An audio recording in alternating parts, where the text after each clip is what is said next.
Argentina and Bolivia strengthen cooperation ties after President Luis Arce Catacora's official visit to Buenos Aires. Gas supply to Argentina, as well as mutual cooperation in lithium, were part of the agreements reached.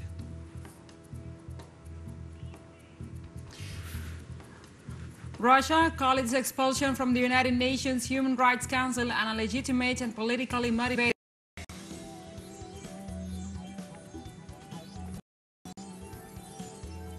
And the president of the Yemeni government, Abso Rabu Mansour Hadi, announces a presidential council to which he delegates all his powers.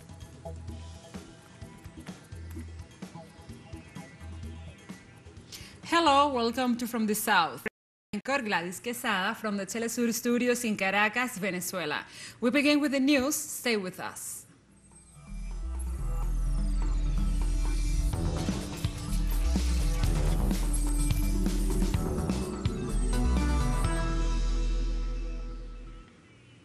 And now we begin. The governments of Argentina and Bolivia signed an agreement of energy affairs.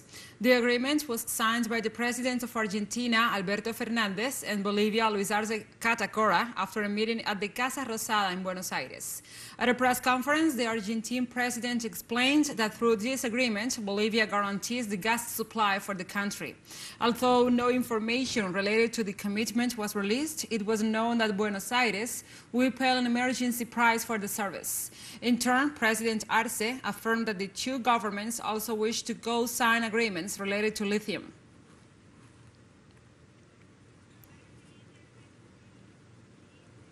And the Peruvian Congress will review a petition from a motion by opposition legislators demanding the resignation of the nation's president, Pedro Castillo. The parliamentary motion 1851 describes as worrying the fact that the president has allegedly publicly declared his inability to hold office. According to the legislative promotion, the head of state shows a lack of ability to differentiate between right and wrong, and this is the basis for questioning the appointment of ministers and government officials. This motion also accuses the Peruvian president of agreeing to hold a referendum to grant Bolivia an exit to the sea, a gesture that they consider to be a violation of national sovereignty.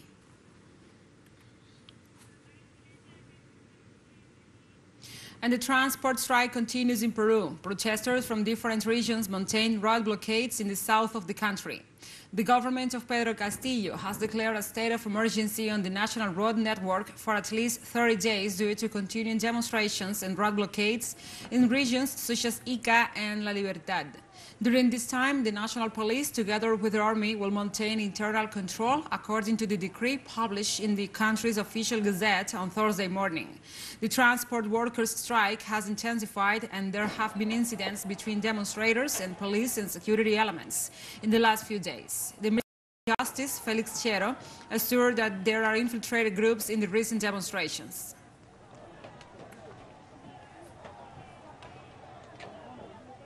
And the Peruvian Education Workers Union has recently joined the protests of the transport workers, which announced the beginning of mobilizations to express its discontent with improvisation, corruption, and the rise in prices in the country. Leaders of the union organization indicated that President Castillo should change his policies or simply resign from office after considering that he has not seriously addressed the country's problems. And they claim that he has not complied with the promises he made during his campaign. The tissue sector had initially supported Castillo, considering him as an option of change for the nation in the last presidential elections.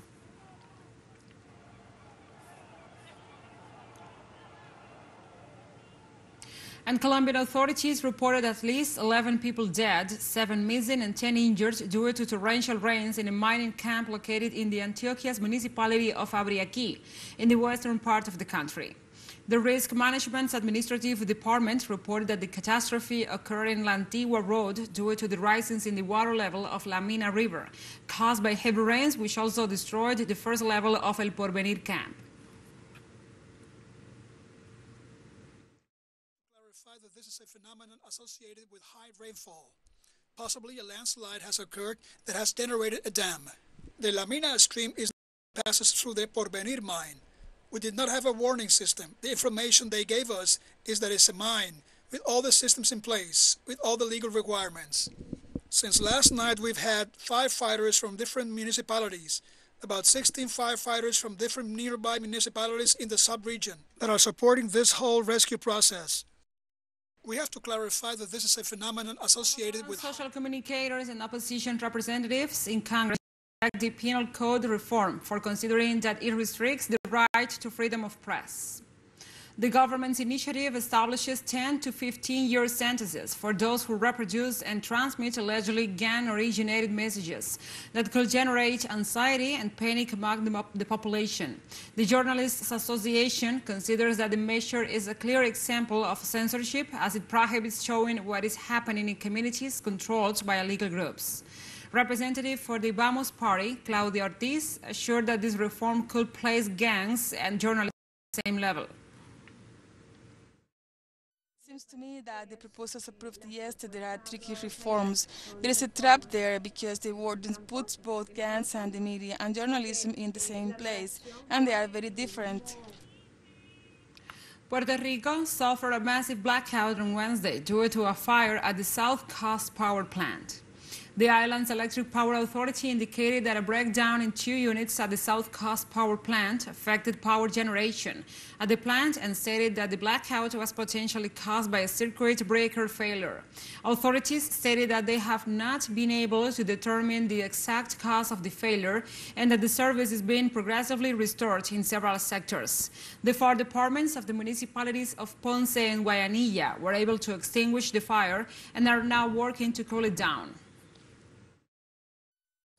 The process of restoring an electrical system is a complex one that must be carried out first, taking into account the safety of the employees who will be exposed to high-risk situations. Secondly, that we do not cause additional damage to equipment that is being powered. There's no full explanation at this time. It's been buried 12 hours. It gives the impression that the system worked as it had to work, protecting itself so that now we are able to and isolate the so the other units can be put to work as quickly as possible. We'll take a short break now. Join us again after this.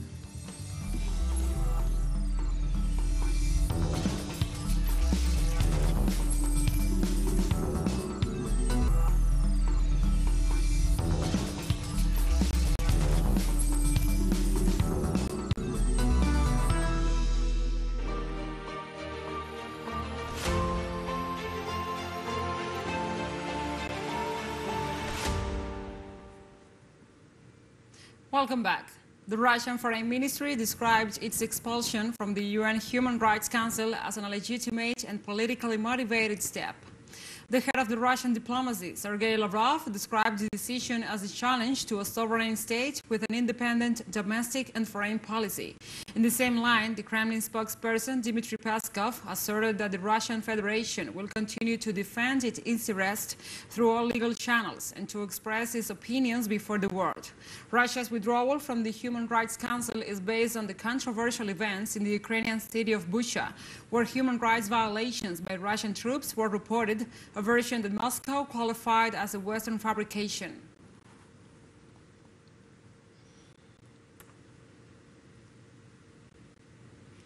And the United Nations General Assembly has just voted in favor of the resolution on the suspension of the rights of membership of the Russian Federation in the Human Rights Council, which advocated for the removal of the country from the Council.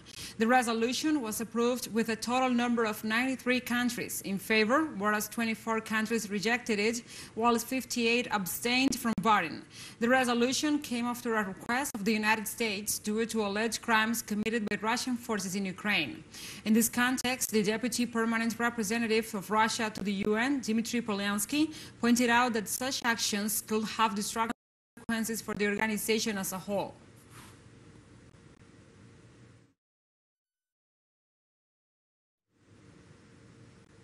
And speaking before the United Nations Security Council about the ongoing conflict between Russia and Ukraine, Deputy Permanent Representative before the international organization, Dmitry Polyansky, emphasized the resolution has no relation with the actual human rights situation on the ground.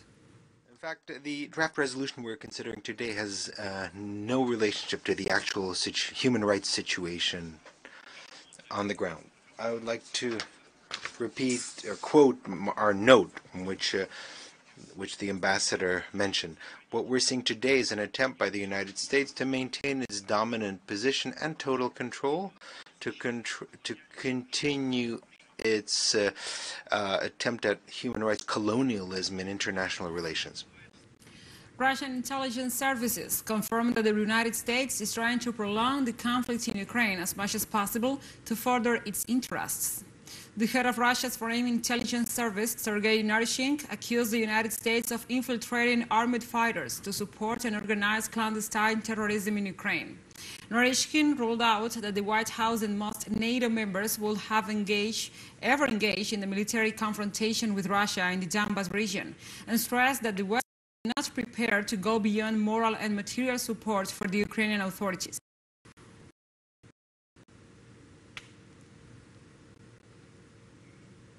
The Russian Ministry of Defense presented its updated report on the military operation in Ukraine.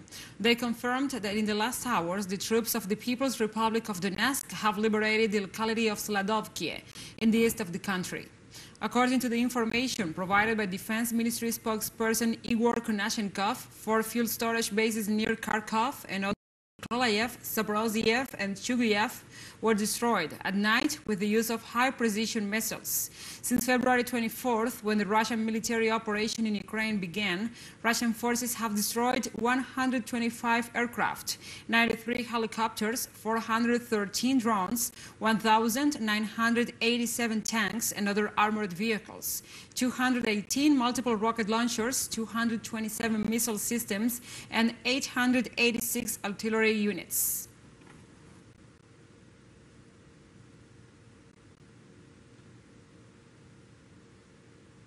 The Ukrainian President Volodymyr Zelensky gave a virtual speech in the Greek parliament. During his speech, he introduced 2 alleged Greek members of the nationalist Azov battalion, which caused negative reactions. Our special correspondent Alexandro Kirk brings us the details. Ukrainian President Volodymyr Zelensky has been touring this week European Union parliaments. Today it was the turn of the Greek parliament over video conference, of course, in which he introduced 2 allegedly Greek members of the Azov battalion. That was probably a political mistake because it created an uproar and several protests in Greece. But here in Donetsk, we spoke to the representatives of the community. This is what they said. I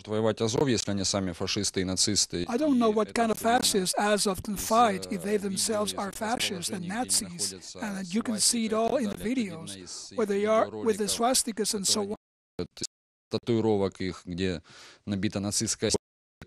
This is evident in the videos they make and in the tattoos with Nazi symbols. Because they are the heirs of those Nazis who fought against our grandfathers and grandmothers. And secondly, I don't know what kind of Greeks they are. I know many Greeks. I know many friends in Mariupol, and none of them took up arms, as far as I know.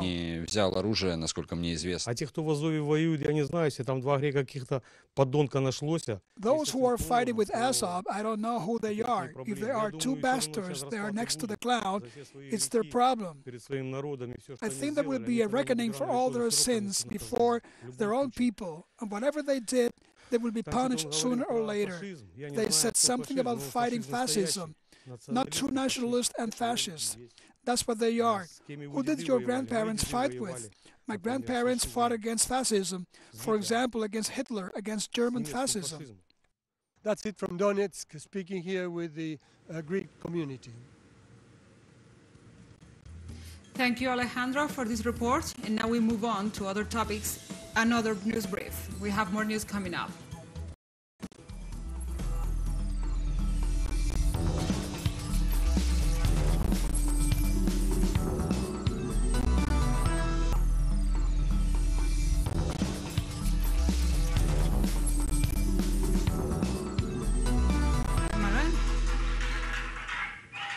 Welcome back to From the South. The president of the Yemeni government, acknowledged by the international community, Abso Rabu Mansour Hadi, has announced the creation of a presidential council to which he will delegate all his powers. During a televised address from Riyadh, the capital of Saudi Arabia, the already former president said early on Thursday morning that he was delegating all his powers to this presidential council. From exile, he explained that the council has 8 members and is headed by Rashad al-Alimi, his successor since 2014, the former Minister of Interior under President Ali Abdullah Saleh, who was assassinated. For many, including the delegation from nations, the decision is one of the most important steps taken since the beginning of the conflict.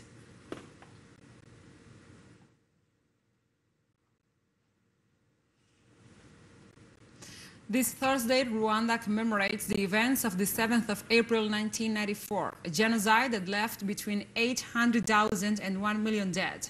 28 years have passed since that genocide, but its impact on world history makes a well-remembered event. During those days, 2 missiles shot down the plane in which the president of Rwanda, Juvenal Habyarimana, and the president of Burundi, Cyprien Ntaryamira, were traveling. The Tutsis were immediately blamed. The next day, 7th of April, the stage was set for the killings and other crimes against Tutsis and Hutus across the country. Yet, the United Nations not only ignored the facts sent by General Romeo Dallaire, warning of the slaughter that was being prepared, but member states refused to respond with initial troops.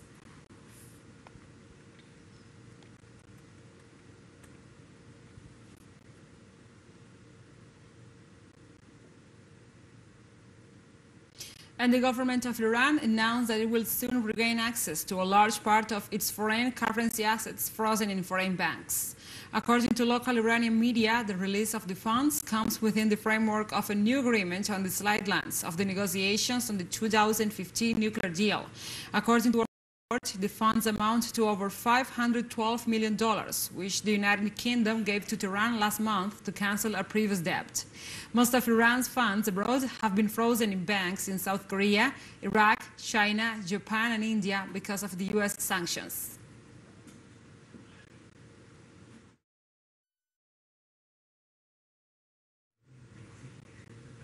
And Japan will lift its immigration veto on Friday for 106 countries, including the United States, the European Union, and much of Southeast Asia, leaving the rules in place for another 56 countries. The Ministry of Justice said sanitary control regulations for people upon entry to country will not change, due to a confusion about a total reopening of the country spurred by the release of the news on the veto lifting. Japan has kept the archipelago virtually isolated since the start of the pandemic, until a few months ago it started progressively relaxing sanitary control measures.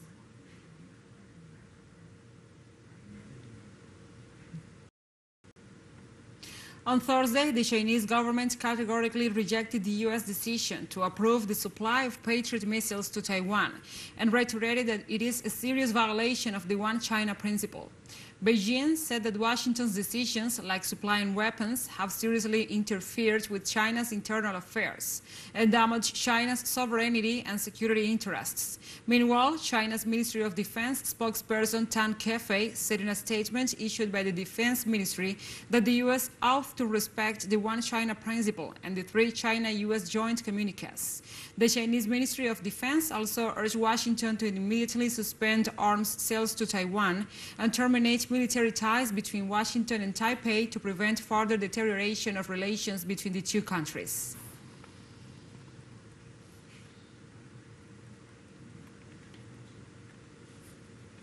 And the governor of the South Texas, Greg Abbott, threatened the federal government with sending migrants by bus to Washington, D.C., accusing many cities of being overwhelmed by the migratory wave, pointed the finger at President Joe Biden for lifting the health regulations that allow deportation. The Biden administration, as we speak, with the current number, they've been dumping large numbers of migrants in cities up and down the border, leaving the cities to grapple with challenges they don't have the capability of dealing with. They themselves have been putting these migrants on buses to San Antonio. So I said, I got a better idea. As opposed to busing these people to San Antonio, let's continue the ride all the way to Washington, D.C.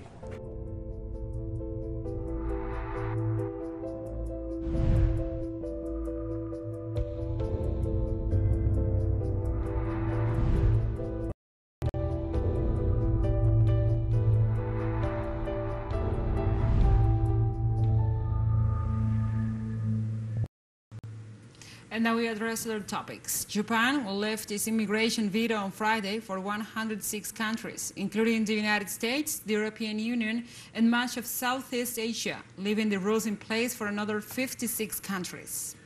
The Ministry of Justice said sanitary control regulations for people upon entry to country will not change, due to a confusion about a total reopening of the country spurred by the release of the OVS news of the veto lifting.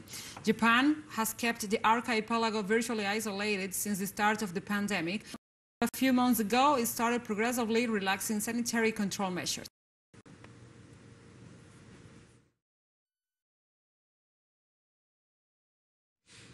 And the Peruvian Ministry of Health reported 35 cases with the BA. Strain of the Omicron variant. COVID-19 cases have declined significantly in the country, which is at the end of the third wave. The genomic surveillance team at the International Health Institute found 31 samples with the BA. Strain. Meanwhile, the Peruvian University Cayetano Heredia detected 3 cases, and the National University Mayor de San Marcos found another one. The first cases of BA. Were discovered in Lima last February and a larger number in mid-March.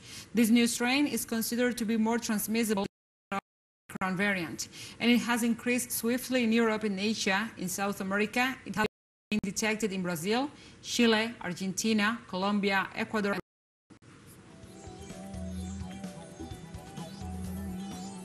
And we have come to the end of this news brief. But remember, these and many other stories on our website at telesurenglish.net. And also, if you feel so inclined, please join us on social media for all the latest news. We are on Facebook, Twitter, Instagram, and Telegram. For TeleSUR English, I'm Gladys Quesada. Thank you for watching.